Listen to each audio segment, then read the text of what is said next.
pagkakataon po sa ating pong beloved Father John Manala, mga pinamahal. Hallelujah, praise the Lord. Amen, hallelujah, praise the Lord. Pinakamataas na pagpupuri, pagluwalhati, pagsamba, pagdadakila, pagpaparangal at pagpapasalamat na ukol lamang po sa ating pinakamamahal na Panginoon Jesus po lamang. Hallelujah, praise the Lord. Ganon din po magpapaabot ng dabuling paggalang, respeto sa ating mga magulang sa Panginoon, sa ating mahal na pastor, Evangelista Bedisat Almeda, ang tunay na propeta ng Diyos sa huling kapanahunan, at hallelujah, maging sa ating beloved Mama Dear, sa ating beloved San Pastor Lina Comon Almeda. Hallelujah, tuloy natin inaalaala ang kanilang mga pangangaral at pagtuturo sa ating banal na gawain. Hallelujah, praise the Lord. Ako rin po yung nagpapaabot ng mapagpalang oras sa buong Lad Almeda family. Hallelujah, praise the Lord. At sa lahat po ng nakaantabay sa ating Facebook. Hallelujah, praise the Lord. Isang pagpalang oras po. Hallelujah, praise the Lord. Okay, nagpapasalamat sa Malapayang Jesus sa nagdaang itong mga nakalipas na linggo, mga minamahal. Hallelujah, praise God, na napakahaba po ng aming pagbiyahe, mga minamahal. Hindi ko na matandaan kung kailan po kami umalis.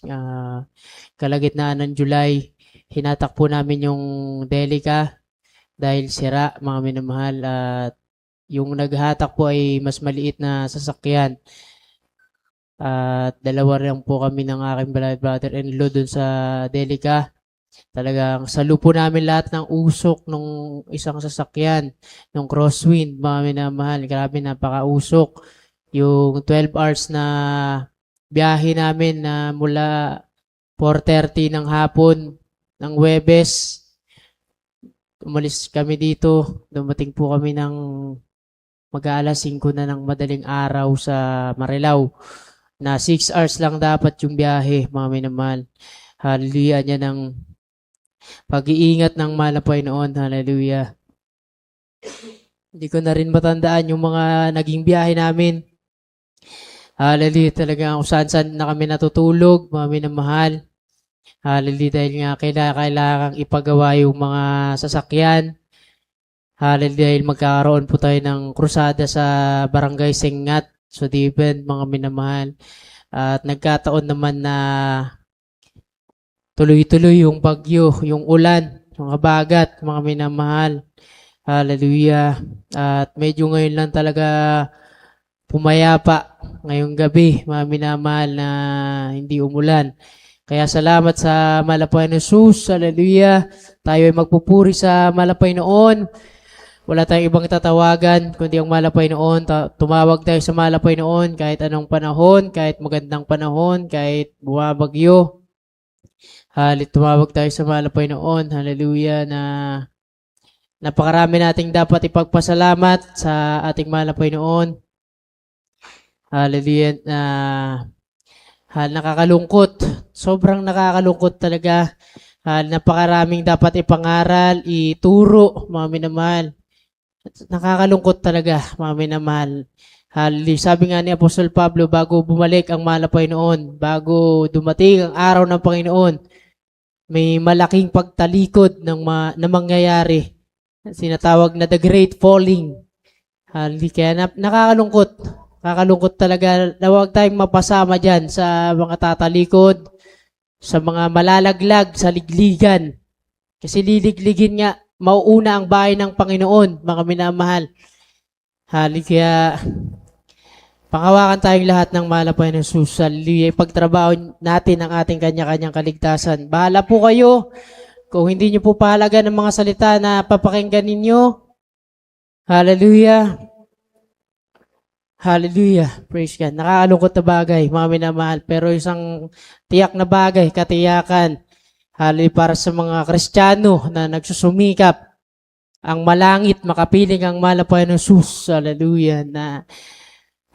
Grabe, mga minamahal. Kung isa-isain ko lahat ng nangyayari sa mundo, Isa banggitin ko sa inyo, sa Massachusetts, pinirmahan ng governor doon yung abortion. Kahit na isisilang na yung sanggol, pwede pang ipa-abort. Hallelujah. Praise God.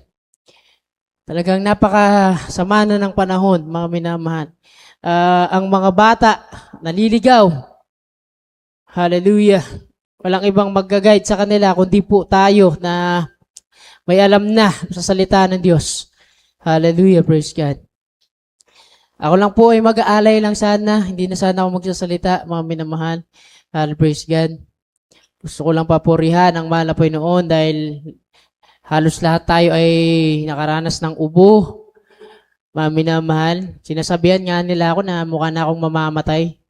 Hallelujah, na napakasakitin ko na raw, napakapayat ko na. Hallelujah. Saan ba ako nakatira kasi? Nandito ako sa pastoral. Hindi naman puro kain dito 3 times a day. Mga minamahal. Kung kumain man kami dito sabihin ko lang maglilingkod ka lang talaga sa mahal na Panginoon. Makita mo yung ulam, mga minamahal.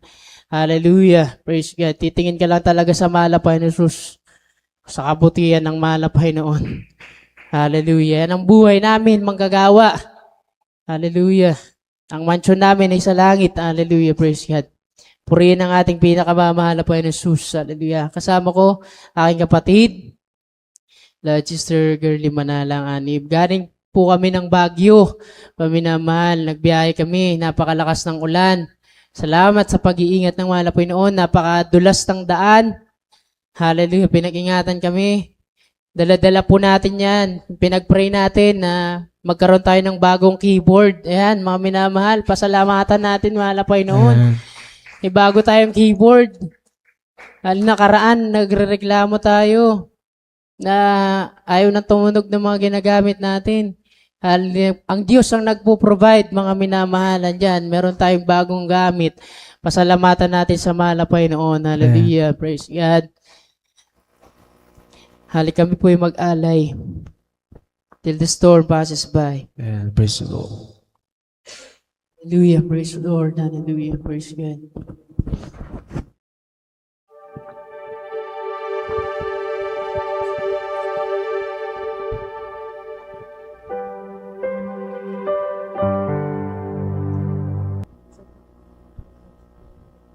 Amen. Praise the Lord.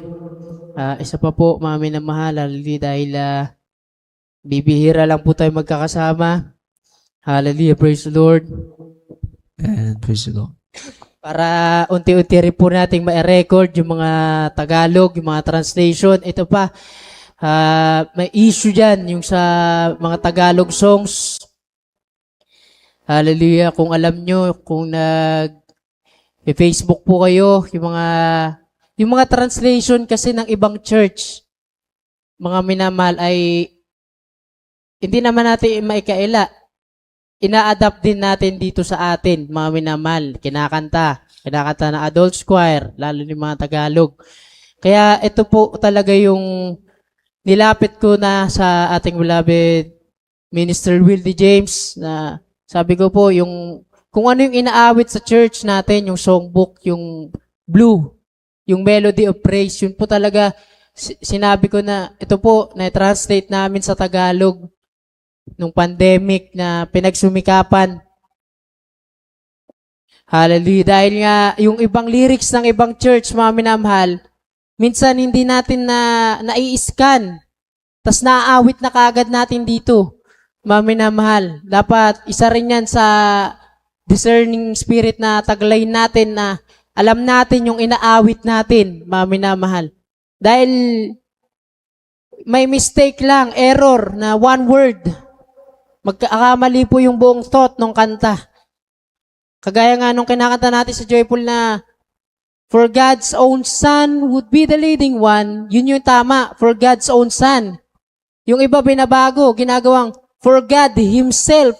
Hindi po, mali yun. Dahil hindi ang Diyos mismo ang bababa, bagkus yung nagkatawang tao ang bababa, mga minamahal. For God's own Son, ang anak ng Diyos ang bababa. Mga minamahal, yan ang nag-spark ng debate, mga minamahal. Ngayon, naglalabasan yung mga nagtuturo ng Trinitarian in person.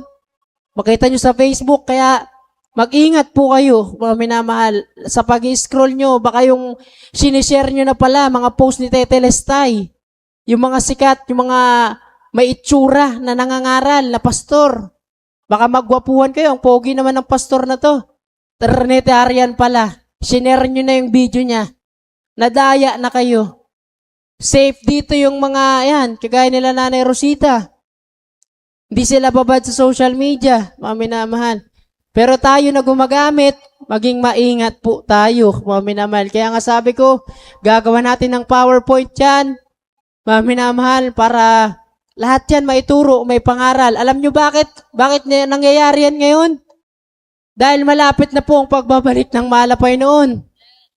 Hallelujah, kung sasabihin ko lahat sa inyo, lahat ng napag-aralan natin, lahat ng nabasa natin, baka hindi nyo alam, next year may pinaplano na naman COVID 2027. Kaya mag-ingat kayo, humaminamal, palamig-lamig kayo. Hallelujah. Maging mapagmatsyag po tayo, humaminamal, bantayan natin ang ating mga kaligtasan. Huwag pong magpabaya talaga. Hallelujah. Baka tong bilang natin na to, ligligin pa. Maminamahal. Hallelujah. Paano na? Paano na mga nanlalamig na Kristiyano, mga patulog-tulog, mga patismis-tismis na Kristiyano, na mga awit, aktibo sa tismisan, kapag pakikinig na, bagsak. Hindi mapaglabanan. Yung antok, huwag kayong masaktan, pero yan ang nasa Biblia. Hallelujah. Praise God. Paano nyo may pagtrabaho ang inyong kaligtasan? Yung nagtatrabaho ay kumikilos. Diba nga, sinabi natin, yung binasa natin, may mga guardian angel tayo sa awit, sinabi. Mula pagkabata pa lang natin, may mga naka-assign na sa atin para hindi tayo madapa. Hanggang paglaki natin, sila ang kumikilos, gumagawa ng bahay natin sa langit. Hallelujah. God bless you sa mga may kamay na marunong pumalakpak sa malapay noon. Yes, Lord. Hallelujah. Praise the Lord. Hallelujah. Awitan namin ang malapay noon. Papurihan ang malapay ng Jesus. Hallelujah. Sa mga biyaya na patuloy na binibigay sa atin ng malapay ng Jesus.